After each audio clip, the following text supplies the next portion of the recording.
கலங்கும் வல்வினை கணபதி என்றிட காலனும் கைத்தொழும் கணபதி என்றிட கர்மம் அகலுமாம்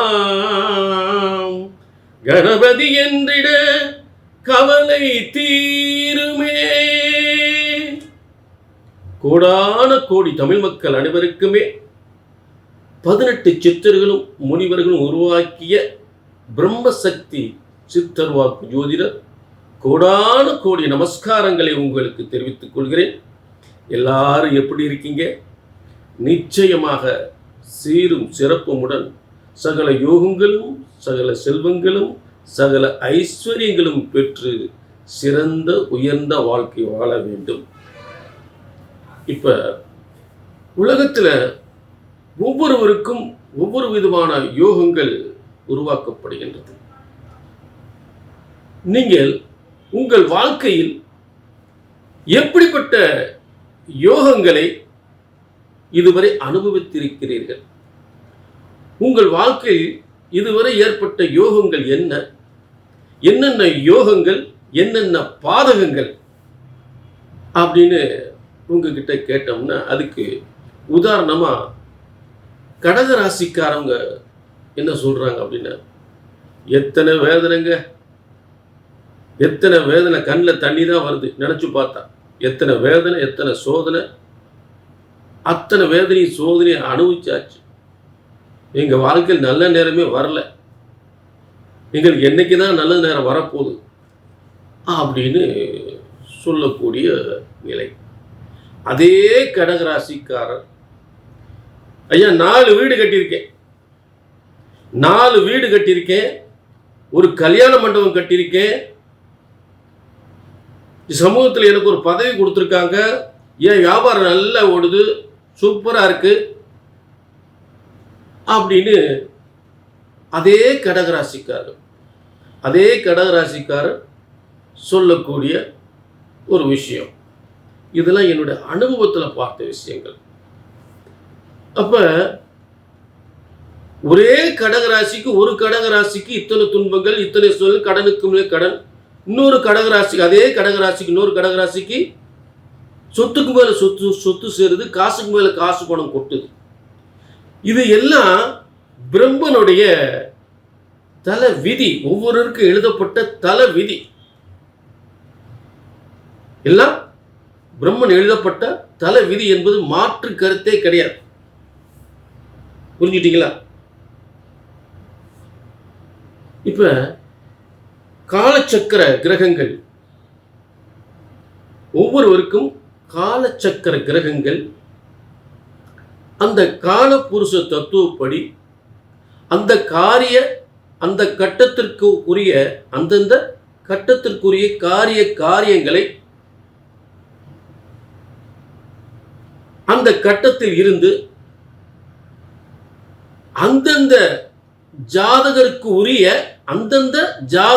உரிய சரியான யோகங்களை, சரியான பாதகங்களை, சரியான யோகங்களை, சரியான பாதகங்களை சரியாகவே செய்து கொண்டிருக்கிறது. அவர்கள் கடமையை சரியாக செய்து கொண்டிருக்கிறார்கள். கிரகங்கள் கடமையை சரியாகவே செய்து கொண்டிருக்கிறார்கள். அந்த கட்டத்தில் அடிப்படையில், காரகத்துவ அடிப்படையில் அந்தந்த கிரகங்கள் யாருக்கு, எந்தெந்த ஜாதகருக்கு என்னென்ன யோகத்தை தரணும், எந்தெந்த ஜாதகருக்கு என்னென்ன பாதத்தை கொடுக்கணும் அப்படின்னு சரியாகவே அந்த காரிய கடமைகளை செய்து கொண்டிருக்கிறது. இது பிரம்மனுடைய தல விதி. இது பிரம்மனால் எழுதப்பட்ட ஜோதிட சாஸ்திரம். ஜோதிட சாஸ்திரம் என்பது பிரம்மனால் எழுதப்பட்ட ஜோதிட சாஸ்திரம். ஆக நம் தலையெழுத்தை பிரம்மனால் எழுதியிருக்கிறார். அதே பிரம்மன் தான் ஜோதிட சாஸ்திரத்தையும் எழுதியிருக்கிறார். பிரம்மனால் எழுதப்பட்ட ஜோதிட சாஸ்திரம் ஒருபோதும் தப்புவதில்லை, தவறுவதில்லை. புரிஞ்சுட்டீங்களா? என்னடா இது, ஒரு கடகராசிக்கு இப்படி, இன்னொரு கடகராசிக்கு இப்படியா? இது பிரம்மனுடைய விதி. அப்போ ஒவ்வொருவருக்கும் ஒவ்வொரு தலையெழுத்துன்னு ஒன்றை பிரம்ம எழுதியிருக்கிறார்.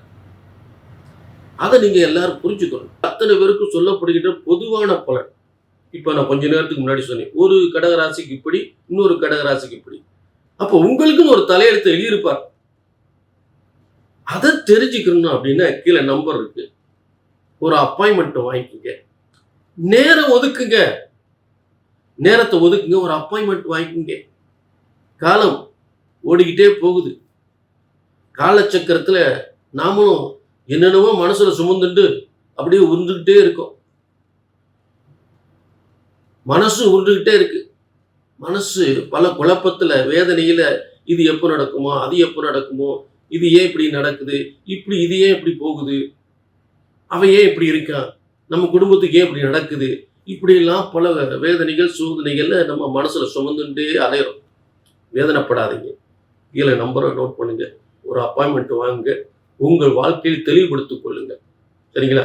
மீண்டும் நல்ல கவனிங்க. தொடர்வோம். அதே நேரத்தில் பார்த்தீங்கன்னா இப்ப தொடர்ந்து இந்த புரட்டாசி மாத பலன்களை தெளிவாக பார்க்க போறோம். புரியுங்களா? எல்லா ராசிக்குமே பார்க்க போறோம். புரட்டாசி மாத பலன்களை எல்லா ராசிக்கும் தெளிவா பார்க்க போறோம். நீங்க கொஞ்சம் டிக் பண்ணாம பார்க்கணும். ஏன்னா பல நல்ல விஷயங்கள், என்னென்ன பிரச்சனை நடந்திருக்கு, என்னென்ன சரியாக போகுது, என்னென்ன யோகங்கள் மாறப்போகுது, என்னென்ன கிரக மாற்றத்துல என்னென்ன யோகங்கள் அனுபவிக்க போறீங்க, அதுக்கு என்ன பரிகாரங்கள், தெய்வ வழிபாடுகள் அப்படின்றத நம்ம தெளிவா பார்க்க போறோம். ஆக நீங்க என்ன டிக் பண்ணாம பாருங்க. புரிஞ்சுட்டீங்களா? ஆக எல்லா ராசிக்குமே இந்த புரட்டாசி மாத பலன்களை பார்ப்போம். புரட்டாசி மாத பலன்கள். மீன ராசி நேயர்களே, உங்களுக்கான புரட்டாசி மாத பலன்கள் உங்க வாழ்க்கையில் நினைத்து பார்க்க முடியாத ஒரு யோகத்தை புரட்டி அள்ளி தருகின்ற புரட்டாசி மாத பலன்கள். மிகப்பெரிய யோகத்தை அள்ளி தருகின்ற 3 முக்கிய பயிற்சிகள் ஏற்படுகின்ற ஒரு புரட்டாசி மாத பலன்கள். ஆக மீனராசினர்களை இப்போது ஆரம்ப கிரக அமைப்புகளை முதல்ல பார்ப்போம். அப்புறம் என்ன கிரக பயிற்சிகள், 3 முக்கிய பயிற்சிகள் என்ன இருக்குன்ற அப்புறம் பார்ப்போம்.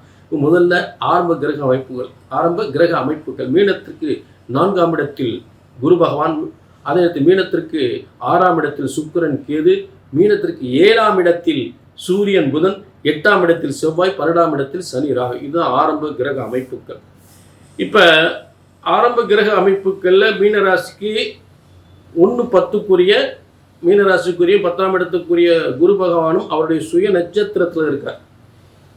சுய நட்சத்திரம் 4ஆம் இடத்துல கல்வி யோகம், தன யோகம், செல்வ யோகம், சொத்து யோகம், நல்ல பதவி யோகம், நிம்மதியான அனைத்து சுகங்களும் தரக்கூடிய இடத்தில் குருவான் தன் சுய நட்சத்திரத்தில் இருக்கார். எத்தனையோ கஷ்டங்கள் மீனராசிக்கு இருந்தாலும் குருவான் நல்ல இடத்துல இருக்கார். அதில் மாற்றமே இல்லை. சரிங்களா? அடுத்து என்ன பிரச்சனை அப்படின்னு பார்த்தோம்னா, அந்த மீன ராசிக்கு 6ஆம் இடத்துல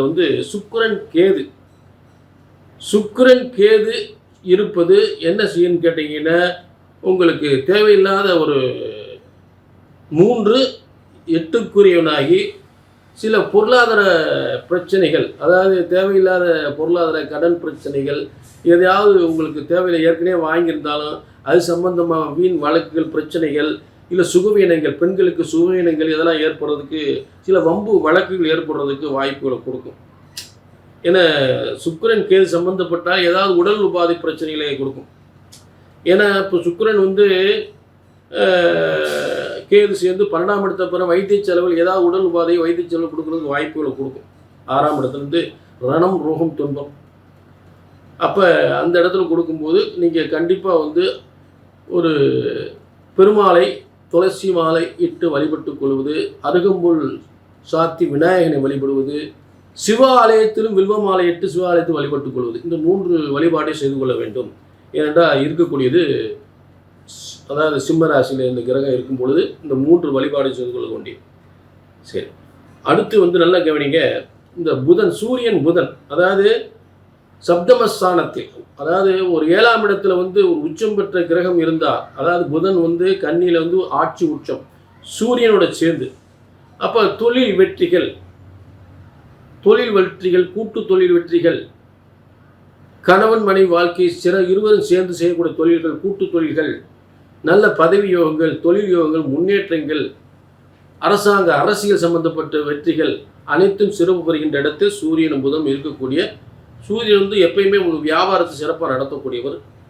அது ஷேர் மார்க்கெட் சம்பந்தப்பட்ட தொழில்கள் அது எதுவாக இருந்தால் அதில் மிகப்பெரிய வெற்றி ஏற்படுத்துவார்.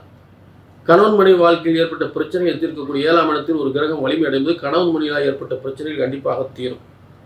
சரிங்களா? அடுத்து மீன ராசிக்கு 8ஆம் இடத்தில் செவ்வாய் 2க்குரிய, அதாவது 2க்குரியவன் 8ஆம் இடத்தில் இருந்தால், 8ஆம் இடத்தில் இருக்குங்கிறது 2ஆம் இடம் பணபரஸ்தானம். அந்த பணபரஸ்தானத்துக்குரிய செவ்வாயாகப்பட்டவன் 8ஆம் இடத்திலிருந்து 2ஆம் இடத்தை பார்க்கும் பொழுது, அப்போ இந்த பூமிகளாலும் உத்தியோகத்தாலும் ஒரு வருமான முன்னேற்றத்தை ஏற்படுத்துவானே தவிர எந்த விதத்திலும், ஏன்னா பாக்கியாதிபதி ஆகிறார். ஒரு பாக்கியாதிபதி போய் எந்த இடத்துல இருந்தாலும் தோஷம் கிடையாது. மீனராசிக்கு 2-9க்குரிய பாக்கியஸ்தானம் 9ஆம் அதிபதி செவ்வாய் இருந்து எந்த இடத்துல இருந்தாலும் அந்த இடத்திற்குரிய யோக பலன்களை கண்டிப்பாக கொடுத்துருவோம். அது தோஷமே கிடையாது. அதனால் செவ்வாயாகப்பட்ட தனஸ்தானத்தை பார்க்கும்போது நல்ல தனம், வருமானம், முன்னேற்றம், பதவி யோகம் கண்டிப்பாக உண்டு. அதில் மாற்றமே இல்லை. புரிஞ்சுட்டீங்களா? அடுத்து 12ஆம் இடத்துல சனி ராகு குபேர நட்சத்திரத்தில் இருக்கிறாங்க. 12ஆம் இடத்துல ஒரு ஆட்சி உச்சம் பெற்ற கிரகம் இருக்கும் பொழுது, மூலத்திரிகோண வீட்டில் சனி ராகு இருக்கும் பொழுது செல்வங்கள் சேரக்கூடியது, கனவு நனவாகக்கூடிய, நினைத்த காரியங்கள் அனைத்தும் வெற்றி வரக்கூடிய கிரக அமைப்புகள். இதுதான் ஆரம்ப கிரக அமைப்புகள். அடுத்து 3 முக்கிய பயிற்சிகளை, முதல் பயிற்சி புரட்டாசி 15 புதனாகப்பட்டவன், அதாவது புரட்டாசி 15 என்பது 1/10/2025 புதன் மீனத்திற்கு 7ஆம் இடத்திலிருந்து 8ஆம் இடத்துக்கு பயிற்சி அடைகிறார். 7ஆம் இடத்திலிருந்து 8ஆம் இடத்துக்கு பயிற்சி அடைகிறார். புரிஞ்சுட்டீங்களா? ஆக இந்த 8ஆம் இடத்திற்கு புதன் பயிற்சி அடைவதால் அந்த இடத்துல யார் இருக்கா? செவ்வாய் இருக்கார், பாக்கியாதிபதி. அப்ப பாக்கியாதிபதி கூட எந்த கிரகம் சம்பந்தப்பட்டாலும், 9ஆம் அதிபதி கூட எந்த கிரகம் சம்பந்தப்பட்டாலும் யோகத்தை ஏற்படுத்தும். ஆக தொழில் வெற்றிகளையும், கூட்டு தொழில் வெற்றிகளையும், தொழில் வெற்றிகளையும், வருமானத்திலும் எந்தவித பாதிப்பும் ஏற்படுத்த போவதில்லை. வியாபாரத்தை செய்யும் வியாபாரத்திலும், ஒரு பதவியிலும், செய்கின்ற தொழில்களிலும் நல்ல வருமானத்தையும் முன்னேற்றத்திலும் எந்தவித தடைகளும் ஏற்படுத்த போவதில்லை. ஏன்னா 9ஆம் அதிபதி கூட இந்த புதன் போய் சேர்றார். சரிங்களா? அடுத்து இன்னொரு பயிற்சி, அடுத்த பயிற்சி என்ன? புரட்டாசி 24. இந்த புரட்டாசி 24ல், அதாவது 10/10/2025 சுக்கிரன் 6ஆம் இடத்திலிருந்து 7ஆம் இடத்துக்கு பயிற்சி அடைகிறார். 6ஆம் இடத்துல 7ஆம் இடத்துல பயிற்சி அடைந்து என்ன ஆகும் அப்படின்னு பார்த்தீங்கன்னா, அங்கே நீசமாகிறார். அப்போ பொதுவாக 7ஆம் இடத்துல சுக்கிரன் மீனத்திற்கு ஒரு பாதிப்பு தருகின்ற ஒரு இடமாக இருந்தாலும் பரிவர்த்தனை ஆகிருந்தாங்க. ஏன்னா அந்த கண்ணியில் இருக்கிற புதன் சுக்கிரன் வீடான துலா ராசிக்கு ஏற்கனவே போயிட்டார். அப்போ அந்த இடத்துல சுக்கிரன் வந்துறார். புதன் வீட்டில் சுக்கிரனும், சுக்கிரன் வீட்டில் புதனும் பரிவர்த்தனை யோகமாக மாறியது. முதல்ல புதன் பயிற்சி சுக்கிரன் வீட்டில் துலா ராசி. இப்போ சுக்கிர பயிற்சி. இந்த சுக்கிரன் கன்னியில் புதன் வீட்டில், கன்னி வீட்டில் புதனும், சுக்கிரன் வீட்டில், கன்னி வீட்டில் சுக்கிரனும், சுக்கிரன் வீட்டில் புதனும். அப்போ இது பரிவர்த்தனை யோகம். இந்த பரிவர்த்தனை யோகம் என்பது பலவிதமாக எல்லாருக்கும், எத்தனையோ ஜாதகங்களுக்கு பரிவர்த்தனை யோகம் நல்ல செல்வ யோகத்தையும், பதவி யோகத்தையும், முன்னேற்றத்தையும் நிச்சயமாக கொடுத்தே தரும். உங்களை குழப்பிட்டேன், எனக்கு திரும்ப நான் கொஞ்சம் புரிய வைக்கிறேன். 9ஆம் இடத்தில் சிம்மராசியில் இருக்கக்கூடிய சுக்கிரன் 10ஆம், அதாவது உங்களுக்கு 6ஆம் இடத்தில் மீனத்திற்கு 6ஆம் இடத்தில் இருக்கக்கூடிய சுக்கிரன் 7ஆம் இடத்துக்கு கன்னிக்கு பயிற்சி அடைகிறார். கன்னியில் இருக்கிற புதன் ஏற்கனவே அவர் துலா ராசிக்கு பயிற்சி அடைஞ்சிட்டார். புரிஞ்சுட்டீங்களா? ஆக சுக்கிரன் வீட்டில் புதனும், புதன் வீட்டில் சுக்கிரன், இதுதான் பரிவர்த்தனை யோகம். சூப்பராக இருக்கு, பிரமாதமாக இருக்கு. அடுத்து அதிச்சார குரு பயிற்சி. மீன ராசிக்கு அதிச்சார குரு பயிற்சி, அதாவது மீன ராசிக்கு 4ஆம் இடத்தில் இருக்கக்கூடிய குரு பகவான் அதிர்ஷ்டஸ்தானம் என்று சொல்லக்கூடிய 5ஆம் இடத்துக்கு குரு பயிற்சி ஆகிறார். 5ஆம் இடம் அதிர்ஷ்டம், திடீர் யோகம், திடீர் செல்வம், பிள்ளைகளுடைய வளர்ச்சி, இவங்களுடைய வளர்ச்சி, இவங்களுடைய முன்னேற்றம், இவங்களுடைய பதவி, இவங்களுடைய செல்வம், இவங்களுடைய வியாபாரம், வருமானம், முன்னேற்றம், பதவி யோகம் மேலும் மேலும் மேலும் மேலும் பெருகக்கூடிய, எத்தனை துன்பங்கள் எத்தனை சோதனைகள் அனுபவித்தார்களோ அதை விட மேலும் மேலும் மேலும் செல்வங்கள், தொழில்கள், வருமானங்கள், முன்னேற்றங்கள் அதிகப்படியான யோகத்தை ஏற்படுத்துகின்ற, ஒரு ஆச்சரியப்படக்கூடிய யோகத்தை ஏற்படுத்துகின்ற ஒரு அதிச்சார குரு பயிற்சி. 5ஆம் இடம் அதிர்ஷ்டஸ்தானம், உச்சம் பெறுகின்ற, வர்க்கோத்துவம் பெறுகின்ற, உச்ச வர்க்கோத்துவம் பெறுகின்ற ஒரு குரு பயிற்சி. சூப்பரா பிரமாதமா இருக்கு. நினைச்சதை சாதிக்கலாம். புத்திஸ்தானம், என்ன சிந்திக்கிறோமோ அந்த அந்த சிந்தனை அனைத்தும் வெற்றி பெறும். வெற்றிகள், மிகப்பெரிய வெற்றிகள், மிகப்பெரிய அதிர்ஷ்டங்கள், மிகப்பெரிய பதவி யோகங்கள், பணம் சம்பாதிக்கக்கூடிய காலம் பிரமாதமா இருக்கு. ஆக மீனராசினியர்களே, இது 3 முக்கிய பயிற்சிகள் நிச்சயமா உங்க வாழ்க்கையில் மிகப்பெரிய யோகத்தை ஏற்படுத்தும். அதற்கான விளக்கத்தை பார்த்தாச்சு. இப்ப இது பொதுவான பலன். மீனராசினியர்களே, பொது பலன். உங்க தனிப்பட்ட ஜாதகத்தில் உங்களுக்கு ஏதாவது நடக்கலை, கல்யாணம் முடியல, குழந்தை இல்லை, சொத்து பிரச்சனைகள், வியாபார பிரச்சனைகள், கடன் பிரச்சனைகள் ஏதாவது இருந்துச்சுன்னா அது எப்போ நடக்கும், சரியாகும் அப்படின்னா அதுக்கான பிரம்மன் அதுக்கான தலையெழுத்தை எழுதியிருப்பார், எப்போ சரியாகும். அதை தெரிஞ்சுக்கணும் அப்படின்னா கீழே நம்பருக்கு நோட் பண்ணிங்க, ஒரு அப்பாயின்மெண்ட் வாங்கிக்க. சரிங்களா? தெளிவாக தெரிஞ்சுக்கங்க, குழப்பம் இல்லாமல் தெரிஞ்சுக்கங்க. புரிஞ்சுட்டீங்களா? மீண்டும் ஒரு நல்ல நிகழ்ச்சியில் சந்திக்கும் வரை உங்களிடமிருந்து விடைபெறுவது 18 சித்தர்களும் முனிவர்களும் உருவாக்கிய சித்தர் வாக்கு ஜோதிடர் பாலசித்தர். நன்றி, வணக்கம்.